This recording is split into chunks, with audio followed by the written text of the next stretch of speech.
motema etondi sami naposa na yo aba papa molimo nanga ezo ganga koluka yo nana kotikate o kotambola na yo osamotema nanga kolanda yo nana kolembate o kungumba mela yo tina bombo idake.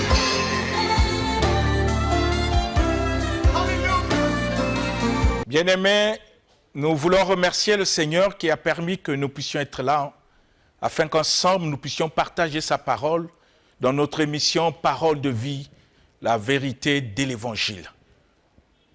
Nous sommes en train de développer un sujet très important, quel cœur au service de Dieu.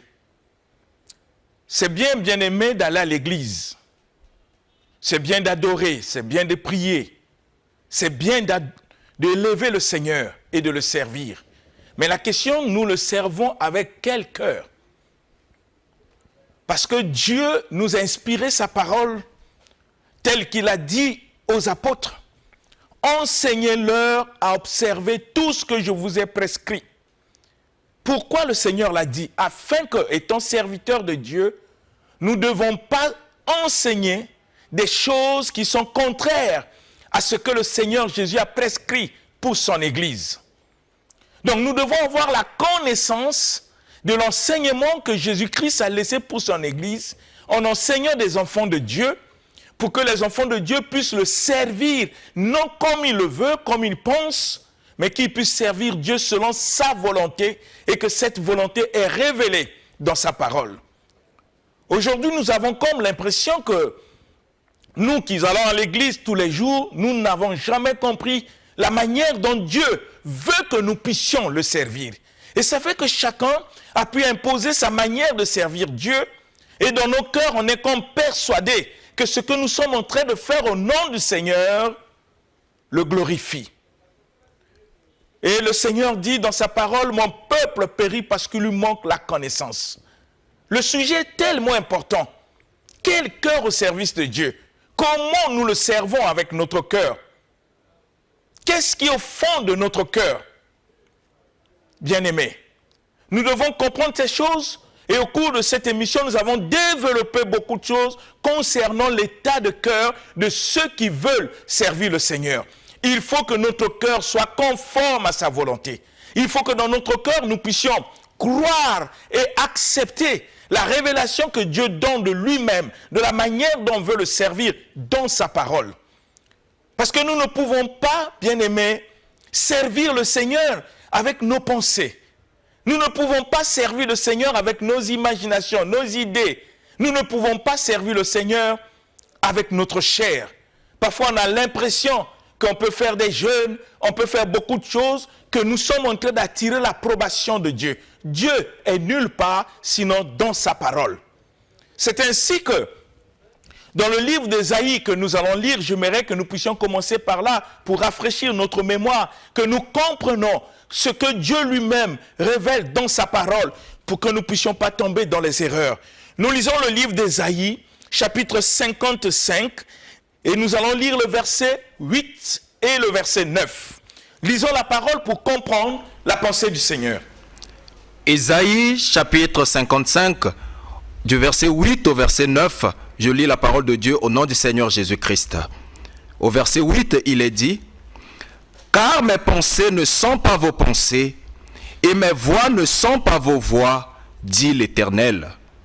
Autant les cieux sont élevés au-dessus de la terre, autant mes voix sont élevées au-dessus de vos voix, et mes pensées au-dessus de vos pensées. Amen. » Bien-aimés, nous avons compris ce que le Seigneur lui-même a dit dans sa parole. Que dit le Seigneur? Il dit, car mes pensées ne sont pas vos pensées. Mes voix ne sont pas vos voix. Donc il est impossible que nous puissions servir Dieu avec nos pensées. Impossible de servir Dieu avec nos voix, bien-aimés. C'est ainsi que Dieu dit, mon peuple périt parce qu'il lui manque la connaissance. Nous avons besoin de la connaissance des pensées de Dieu et des voies de Dieu. Et nous comprenons que le Seigneur a inspiré la parole pour que nous puissions avoir la connaissance de ses pensées et la connaissance de ses voies. Mais malheureusement, parfois nous le servons loin de ses voies, loin de ses pensées. Bien-aimés, l'Église n'est pas l'œuvre humaine. Parce que Jésus lui-même a dit dans la parole, je bâtirai mon Église. L'Église n'est pas bâtie par un pasteur, par un apôtre, par un évangéliste, par un prophète ou par un docteur. L'Église est l'œuvre même de Dieu lui-même. Les serviteurs sont que des sentinelles, sont que des ouvriers dans l'œuvre du Seigneur qui est l'Église. Puisque Dieu dit nos voix ne sont pas ses voix, nos pensées ne sont pas ses pensées, nous devons nous poser la question, dans quel état de cœur nous servons le Seigneur si au fond de notre cœur nous n'avons pas ses pensées, nous n'avons pas ses voix. Comment nous pouvons le servir, bien-aimés? Comment on peut adorer Dieu si Dieu ne nous enseigne pas la manière dont il veut que les hommes puissent l'adorer? Comment on peut le louer si Dieu ne nous enseigne pas la manière dont il veut que les hommes puissent le louer? Comment on peut le servir si Dieu ne nous enseigne pas la manière dont il veut que les hommes puissent le servir? C'est ainsi que vous comprenez, bien-aimés, quand l'Église primitive a vu le jour, la Bible dit ils persévéraient dans les enseignements. C'est leurs enseignements qui nous montrent la manière dont nous devons adorer Dieu, la manière dont nous devons le servir, la manière dont nous devons le louer, la manière dont nous devons faire des choses conformes à sa volonté. Si on n'est pas enseigné, bien-aimés, nous allons bricoler, nous allons créer selon nous, selon nos pensées, et en oubliant que le Seigneur a dit dans sa parole que vos voix ne sont pas mes voix et vos pensées ne sont pas mes pensées. C'est ainsi que dans nos églises, nous avons introduit tellement de choses qui n'ont rien à voir avec la pensée de Dieu. Des choses qui n'ont rien à voir avec la parole du Seigneur. Et ça crée toute cette cacophonie, ce désordre. Au point même, les païens ont du mal à venir à l'église parce qu'ils ne voient pas la pensée et les voies de Dieu dans le chef de ceux qui se sont engagés pour le servir. Ou nous ignorons, ou nous connaissons que nous refusons de mettre en pratique.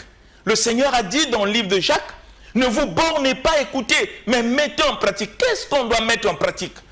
Ce n'est pas nos pensées, ce n'est pas nos voix, mais c'est ce que le Seigneur a révélé dans sa parole. C'est ainsi que nous posons la question, nous qui servons le Seigneur, nous le servons avec quel cœur? Quel cœur au service de Dieu? Nous l'adorons avec quel état de cœur? Qu'est-ce qui est au fond de notre cœur? Rappelez-vous que Dieu dit dans le livre d'Hébreux que sans la foi, il est impossible. Vous voyez, le mot est tellement fort, impossible de servir le Seigneur. Or, nous savons que la foi, ce n'est pas une pensée, ce n'est pas l'imagination. Parce que la foi n'a qu'une seule source. Et la parole nous révèle, la foi vient de ce qu'on entend. Ce qu'on entend ne vient pas du pasteur, ne vient pas des apôtres, ne vient pas des prophètes, des docteurs, non, ou des évangélistes. Ce qu'on entend vient de la parole de Christ. Il faut qu'on ait la révélation de la parole de Christ, parce que la parole de Christ manifeste la pensée et les voies de Dieu. Mais aujourd'hui, dans nos églises, comment nous servons Dieu? Avec quel état de cœur? Nous avons développé au cours de cette émission, il est impossible que nous puissions servir Dieu avec des cœurs pleins de haine, des cœurs pleins de rancune. Comment on peut servir Dieu si dans mon cœur je sais que j'ai encore des ennemis? Comment je peux servir Dieu si je sais que dans mon cœur il y a des gens que je ne peux même pas faire parler ni saluer? Comment je peux servir Dieu avec un cœur où dans l'église il y a des frères et des sœurs que je n'arrive même pas à saluer? Tandis que le Seigneur, quand il nous révèle sa voix dans sa parole, il nous dit aimez vos ennemis. Aimez vos ennemis. Priez pour ceux qui vous persécutent. Faites du bien à ceux qui vous maltraitent. Bénissez ceux qui vous maudissent. Si nous sommes incapables d'appliquer ce que le Seigneur nous demande, la question que nous allons nous poser, Nous le servons avec quel cœur? Sous base de quoi? Parce que si la manière de servir Dieu n'est pas conforme à la révélation de sa parole, tout ce que nous faisons est inutile, bien-aimés. C'est ainsi que notre cœur doit d'abord accepter l'évangile, accepter les exigences de Dieu. Et il faut que ceux qui s'engagent pour servir le Seigneur puissent réfléchir pour voir est-ce que sommes-nous capables de mettre en pratique ce que Dieu nous exige pour que nous puissions le servir conformément à sa volonté. Est-ce que notre cœur est disposé et disponible à abandonner la chair afin de vivre et de servir Dieu selon ses voies et selon ses pensées telles que la parole nous révèle? Si nous n'arrivons pas à nous pardonner, si nous n'arrivons pas à aimer nos ennemis, nous servons Dieu. Sur quelle base, bien-aimés? Parce qu'on ne peut pas servir Dieu avec la chair.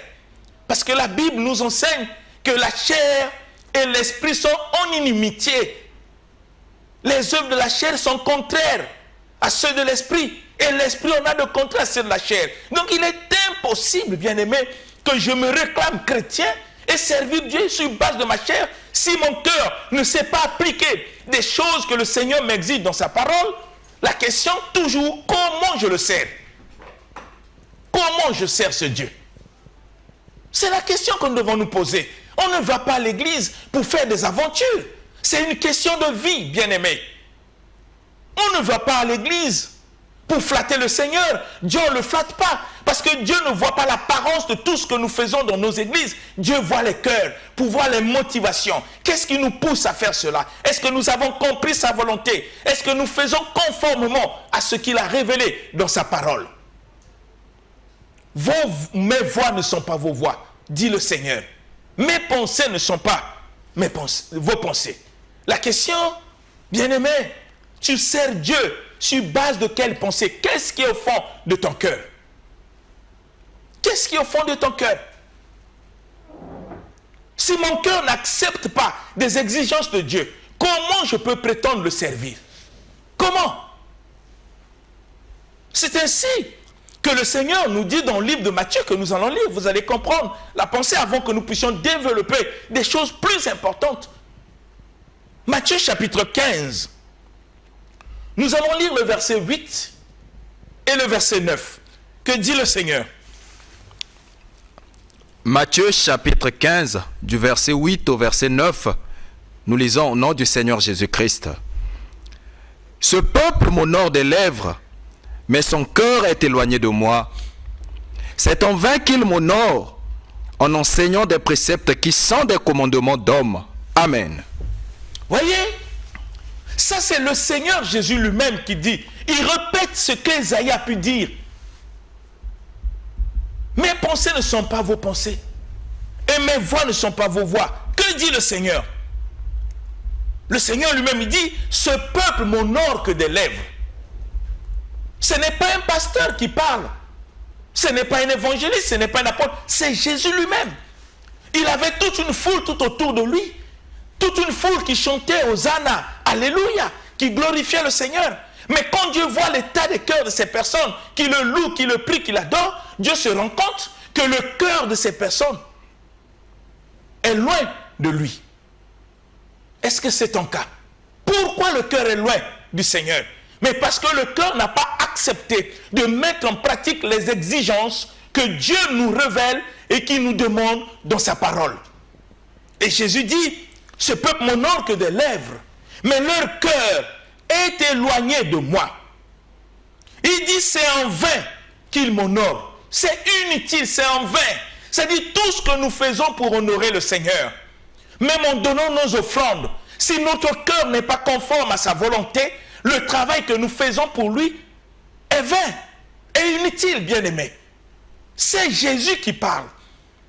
Il faut que je puisse comprendre, est-ce que mon état de cœur est conforme à sa volonté? Est-ce qu'au fond de mon cœur, j'ai accepté de mettre en pratique tout ce qu'il m'exige en renonçant à ma chair, en renonçant à mon comportement charnel pour vivre tel que Dieu le veut, étant déterminé et engagé pour que tout ce que je fais pour lui soit conforme à ce qu'il exigeait dans sa parole et non par rapport à mes pensées. C'est ainsi que le Seigneur dit dans sa parole, bien-aimé, que c'est en vain qu'il m'honore. Honorer Dieu, c'est l'adorer. Honorer Dieu, c'est obéir. Honorer Dieu, c'est faire tout ce qu'il te demande de faire. Mais si nous le faisons sans base de sa parole, simplement pour apparaître, le Seigneur nous dit que tout le travail que nous faisons pour lui au sein de l'Église, si notre cœur n'accepte pas sa parole, c'est un travail inutile. Un travail vain. Bien-aimé, tu ne peux pas perdre le nombre des années de ta vie en disant aux gens que tu es chrétien quand tu sais que le fond de ton cœur n'est pas conforme à sa volonté. Quand tu le sais. Parce que tout se passe dans notre cœur. Quelles sont les motivations qui te poussent à venir à l'église? Quelles sont les motivations qui t'amènent à écouter des prédications et les enseignements? Est-ce que tu l'écoutes dans le but de les mettre en pratique ou simplement pour augmenter ta connaissance et laisser ton cœur être toujours charnel? Je veux que tu puisses y réfléchir avec moi. Parce que Jésus lui discerne le fond du cœur, bien-aimé. Il vient de le dire dans sa parole. Que ce peuple m'honore que des lèvres. Est-ce que ce que nous faisons à l'église, nous honorons Dieu que des lèvres, ou notre cœur est sincèrement engagé pour être des vrais modèles? Comprenez le souci de Dieu. Que ceux qui prient doivent créer une différence. La parole dit, il y aura une différence entre ceux qui servent Dieu et ceux qui ne le servent pas. Quelle est la différence que nous créons par notre comportement, par notre attitude, par notre langage au milieu des hommes? Au niveau de notre famille, quel est le témoignage qu'ils ont de nous depuis que nous avons cru au Seigneur? Que pensent nos amis qui ne prient pas quand ils nous voient? Quel est le témoignage qu'ils ont de nous? Est-ce qu'ils voient la parole et la pensée de Dieu s'accomplir dans notre vie par notre conduite? Que pensent tes collègues du travail quand ils te voient? Est-ce qu'ils sont convaincus que tu es vraiment chrétien? Non parce que tu leur dis, mais par ton comportement, ton attitude, ou ton cœur a accepté de mettre en pratique la parole de Dieu.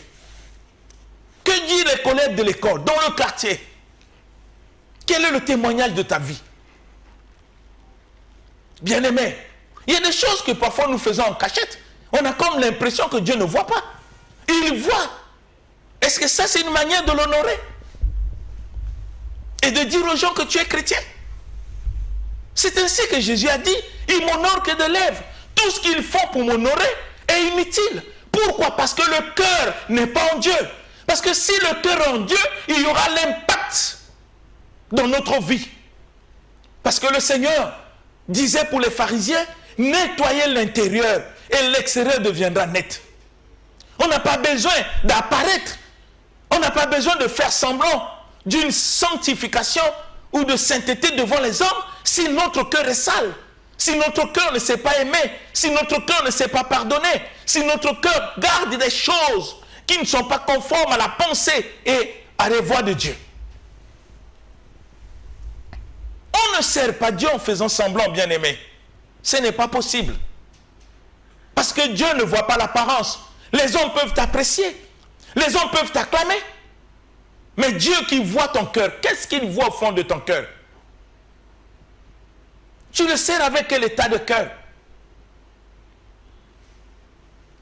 C'est des questions, bien-aimés. Pour ne pas perdre de temps, tu peux faire 10 ans, 20 ans dans le Seigneur, mais en préparant l'enfer, même dans l'église. Parce que ton cœur refuse d'être exactement ce que Dieu attend de toi. Refuse. Et tout le travail que tu fais pour le Seigneur devient comme inutile. Dis le Seigneur, si ton cœur n'est pas conforme à sa volonté, Dieu a besoin de ton cœur, il n'a pas besoin de ton apparence. Parce que c'est du cœur que la vérité se trouve. Bien-aimés, nous devons réfléchir. Et la parole dit que les enseignements et les préceptes qu'ils font ne sont que des commandements basés sur la sagesse des hommes. C'est ainsi que dans nos églises, nous avons introduit tellement de choses qui n'ont rien à voir avec la pensée de Dieu. On pousse les gens à faire des choses qui ne sont pas conformes. Je vais vous prendre un exemple.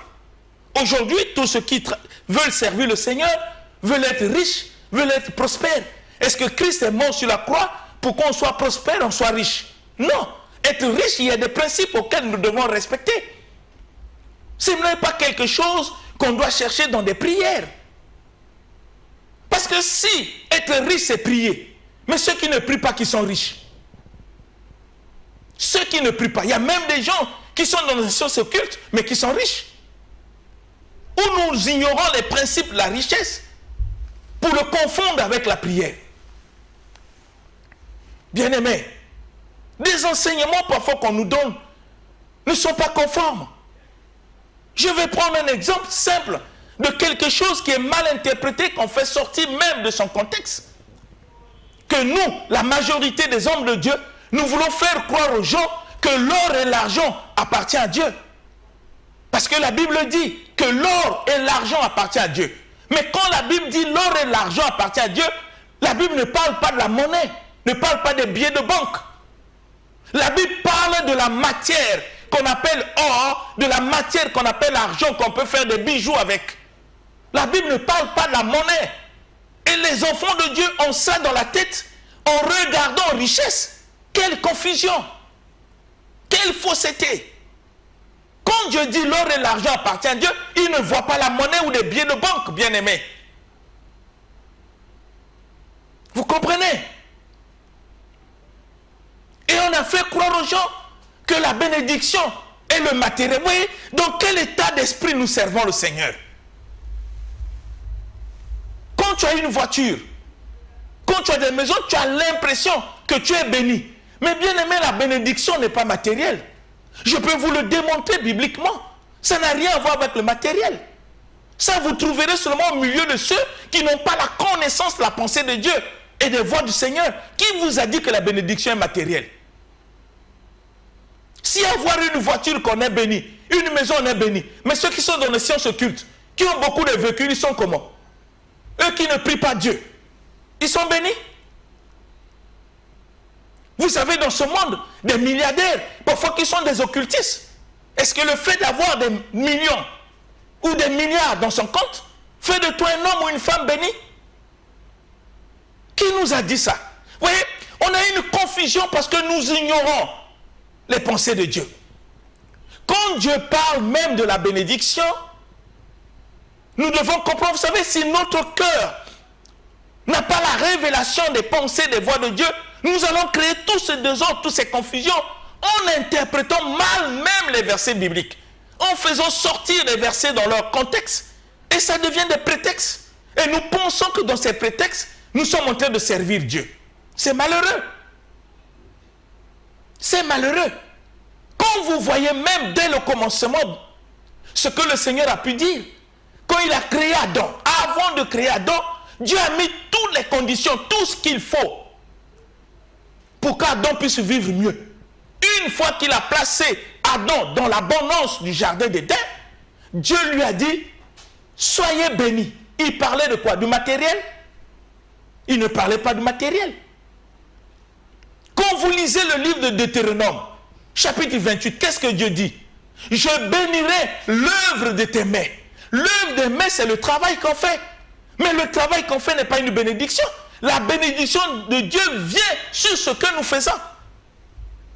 Et quand la bénédiction de Dieu est sur ce que nous faisons, qu'est-ce qui va se passer? Ça, c'est notre sujet qu'on aura le temps de développer pour que vous compreniez le vrai sens de ce que Dieu appelle bénédiction. Vous voyez, ces confusions qui sont remplies et qui remplissent nos cœurs. Et c'est dans cet état de cœur-là que nous servons Dieu comme des mendiants, comme si nous voulons nous servir de Dieu pour nos besoins charnels au lieu de servir Dieu pour sa gloire. Ça crée une confusion totale. C'est ainsi que nous demandons avec quel cœur nous servons Dieu. Qu'est-ce que nous cherchons? Est-ce que les pensées qui sont au fond de notre cœur est conforme à la pensée de Dieu? Est-ce que les pensées qui sont au fond de notre cœur est conforme à la voix du Seigneur? Je ne peux pas me lever demain matin pour dire je vais à l'église pour que Dieu me rende riche, pour que Dieu me bénisse. Mais non, c'est l'utopie. Ce n'est pas l'évangile. Rappelez-vous de la foule qui suivait Jésus, qui ont vu Jésus faire des miracles, qui ont vu Jésus multiplier des pains. Rappelez-vous de cette foule. Mais quand Jésus voyait la foule, il a constaté que le cœur de cette foule ne venait pas pour le servir. Chacun venait pour chercher ses intérêts, pour se servir de Dieu, afin que Dieu puisse résoudre des problèmes qui sont dans notre vie. C'est que nous n'avons pas compris la pensée de Dieu. Et un jour, le Seigneur s'arrêta. Et il a dit d'une manière claire à ces gens, vous me suivez parce que vous avez vu des miracles. Parce que vous avez mangé du pain. Voilà ce qui est au fond de leur cœur. Ils ne venaient pas pour servir Dieu. Ils venaient pour leurs propres intérêts. Mais ce n'est pas ça ce que Dieu attend de nous, bien-aimés. Ils venaient pour leurs propres intérêts. D'autres viennent pour chercher le mariage à l'église. D'autres viennent pour être prospères. D'autres viennent pour être protégés. D'autres viennent pour que Dieu les bénisse. D'autres viennent pour que Dieu réponde à leurs solutions. D'autres viennent aussi pour que Dieu puisse les guérir. Est-ce que c'est ça les motivations qui doivent nous amener à l'église? Nous ne refusons pas que Dieu guérit. Dieu peut rendre quelqu'un prospère. Mais ce n'est pas à cause de cette prospérité ou des guérisons que nous devons aller à l'église. C'est ainsi que Jésus a dit à ces gens dans le livre de Matthieu. Vous me suivez parce que vous avez vu des miracles. Parce que vous avez mangé du pain. Mais si vous ne mangez ma chair et si vous ne buvez mon sang, vous ne verrez pas le royaume de Dieu. La Bible dit la foule est partie parce qu'ils n'ont pas pu supporter l'évangile. Ça a cassé les intérêts charnels qui est au fond de leur cœur. Et la Bible nous enseigne que Jésus tourna vers ses disciples. Il leur dit, et vous, vous ne partez pas?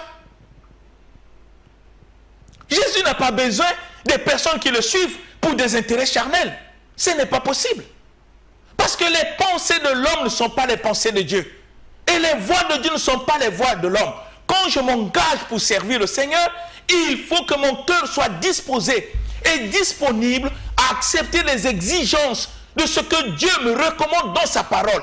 Il faut que j'accepte de mettre en pratique ce que le Seigneur me dit dans sa parole. Si mon cœur n'est pas prêt à l'accepter, la question qu'on doit se poser, qu'est-ce que je vais chercher à l'église? Je vais chercher quoi? Si je ne suis pas prêt à mettre en pratique ce que le Seigneur me demande, Dieu me demande beaucoup de choses. D'aimer mes ennemis, d'avoir l'amour avec tout le monde, de supporter, de pardonner, d'aimer mon prochain comme moi-même. Est-ce que je suis prêt à le faire? Est-ce que je suis prêt? Et le Seigneur lui-même dit, ne vous bornez pas, écoutez, mettez en pratique ce que je vous demande. Est-ce que nous mettons en pratique? Est-ce que mettre en pratique la parole de Dieu, c'est une préoccupation de ceux qui vont à l'église?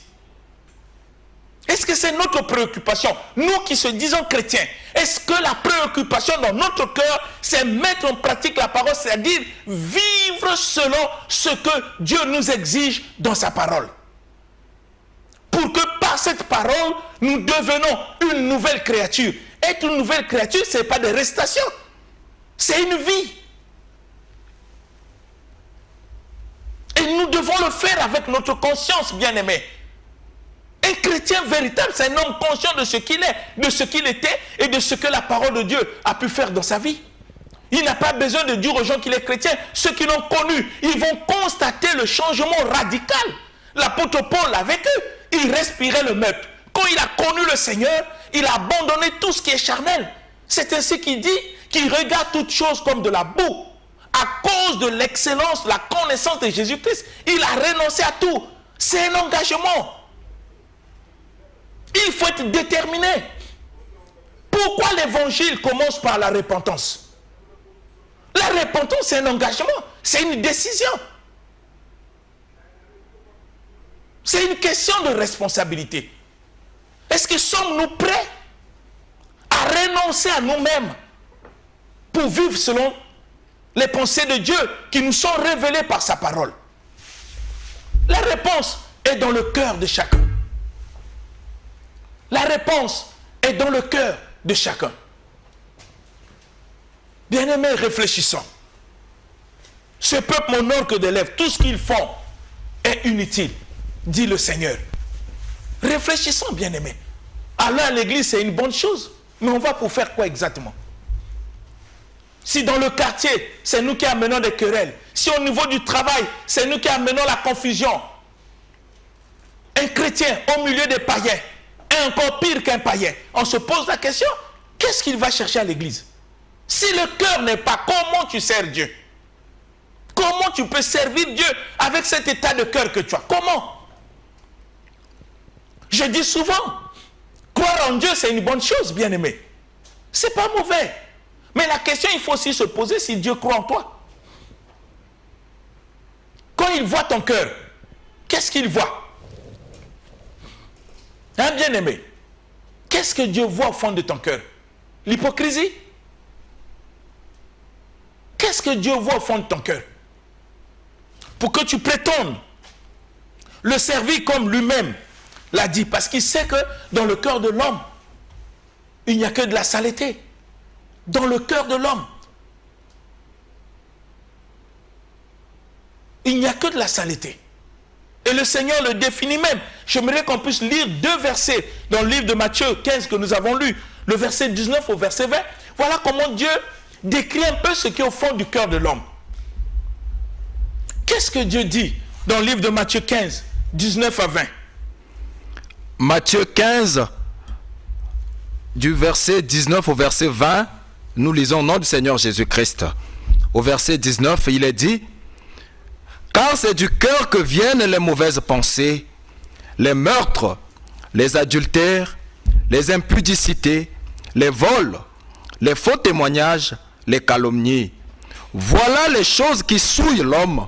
Mais manger sans s'être lavé les mains, cela ne souille point l'homme. Amen. Bien-aimé, tu vois ce que Dieu dit. C'est du cœur. Car c'est du cœur que viennent, regardez bien, les mauvaises pensées. Comment je peux servir Dieu avec les mauvaises pensées dans mon cœur? Les mauvaises pensées quand tes collègues du travail. Tu n'apprécies pas les postes qu'ils ont, tu veux l'avoir. Tu es celui qui va rapporter des choses contre les autres. Mais tu es chrétien, tu prétends servir Dieu. C'est toi qui vas dire du mal aux autres chez les chefs. Pour qu'on les enlève, pour que tu puisses avoir leur poste. Tu fais convier. Ça se trouve dans ton cœur. Comment avec cet état de cœur tu sers Dieu? Comment tu peux prétendre servir Dieu avec de telles pensées dans ton cœur? Les mauvaises pensées, il y en a beaucoup. Il y en a beaucoup. On ne peut pas le décrire, il y en a beaucoup. Ment-il même à une fille que tu as draguée pour dire je vais te marier, mais au fond de ton cœur, tu sais que ce que tu dis n'est pas vrai, ce que tu veux, c'est son corps. Mais tu es chrétien. Tu es chrétien. Comment tu peux prétendre servir Dieu avec cet état de cœur? Quand Jésus lui-même dit ce qui est au fond du cœur, qui l'en rend impur. Et le Seigneur va seulement par les mauvaises pensées. Il y a même des meurtres. On est prêt même à tuer. On est prêt même à tuer, chrétien. Parce que les hommes ne voient pas le fond du cœur. Tu peux rire avec les gens, mais ce qui est au fond de ton cœur, c'est ce que Dieu voit. Il dit les adultères. Vous comprenez? Ça montre parfois l'infidélité. Ça montre parfois beaucoup de choses. Quand on parle des adultères, bien-aimés, réfléchissons à cela. Réfléchissons à cela. C'est le Seigneur lui-même qui décrit les cas de cœur. L'impudicité, ça veut dire avoir des relations illicites. On veut tout avoir pour nous, pour se suyer. On n'aimait pas marier. Et c'est ça ce qui nous intéresse. Mais on prétend servir Dieu. Et quand on est à l'église, on apparaît comme un homme juste. Mais au fond de ton cœur, tu sais que ce que tu fais n'est pas conforme à sa volonté. Comment tu peux prétendre servir Dieu avec cet état de cœur? Bien-aimés, soyons sérieux. Christ a payé sa vie sur la croix. Ce n'est pas pour s'amuser avec les hommes. Il a payé sa vie, ce n'est pas l'amusement. Mais tu viens prier avec toutes ces saletés au fond de ton cœur et tu prétends dire aux gens que tu es en train de servir Dieu. Est-ce que tu es sérieux? Est-ce que vraiment tu es sérieux? Tu t'amuses avec ta propre vie ou tu te moques de l'œuvre que Jésus-Christ a fait sur la croix? Et le Seigneur continue. Il dit les vols. Tu ne cesses de voler. Parfois tu voles d'une manière trop sophistiquée. Les gens ne savent pas. En trichant, en augmentant des factures, en mentant, parce que tu veux soutirer quelque chose. Tu peux aller voir un parent, même s'il n'y avait pas un problème, tu mens pour qu'il puisse te donner l'argent. Mais ça fait partie du vol. Est-ce que tu es sérieux? Tu penses qu'avec cet état de cœur, tu peux servir Dieu? Bien-aimés, pensons à cela. Est-ce qu'avec cet état de cœur, nous pouvons le servir? Le Seigneur lui-même le dit. Les faux témoignages. Tu rends des faux témoignages contre les autres parce que tu veux détruire leur vie. Tu es chrétien. Tu vas à l'église. Tu penses qu'avec cet état de cœur, tu peux servir le Seigneur? Et le Seigneur dit, les calomnies. Tu sais calomnier les autres. Fonder même des choses que les autres n'ont pas fait pour salir leur nom. Tu es chrétien. Et avec cet état du cœur, tu vas à l'église pour adorer Dieu. La question, est-ce que tu es sérieux? Ce sont des questions que nous posons. Parce que Dieu dit, vos pensées ne sont pas mes pensées. Et notre sujet, nous le savons. Quel cœur au service de Dieu? Quel cœur? Je ne peux pas me tromper moi-même. Si je sais qu'au fond de moi, je ne suis pas honnête, je ne suis pas juste. La solution, c'est de se repentir. Si je veux vraiment servir Dieu, mais je ne peux pas faire semblant pour attirer l'approbation des hommes. Bien-aimés, sortons dans ces choses pour que nous puissions servir Dieu avec notre cœur. Si nous n'avons pas compris, si nous ne sommes pas disposés à faire ce que le Seigneur nous demande et à vivre comme il le veut, bien-aimés, il nous est difficile de servir Dieu. C'est ainsi que Jésus, dans le verset 9 du même chapitre, dit « Tout ce qu'ils font pour moi est inutile. C'est vain qui m'honore. » Parce qu'honorer Dieu, c'est obéir. Et le Seigneur lui-même a dit dans sa parole « Mieux vaut l'obéissance que les sacrifices. » À quoi sert de donner les offrandes à Dieu si mon cœur n'obéit pas à sa parole? À quoi élever ma voix pour l'adorer si mon cœur n'obéit pas à sa parole?